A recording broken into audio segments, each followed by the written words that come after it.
touch the sound of silence. And in the naked light I saw 10,000 people maybe. People talking without speaking, people hearing without listening, people writing songs that voices never share. And no one dared disturb the sound of silence. Fool said, you do not know.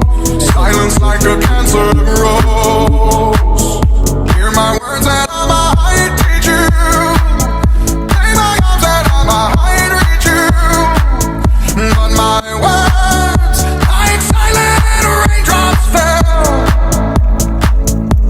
and echoed in the wells of silence.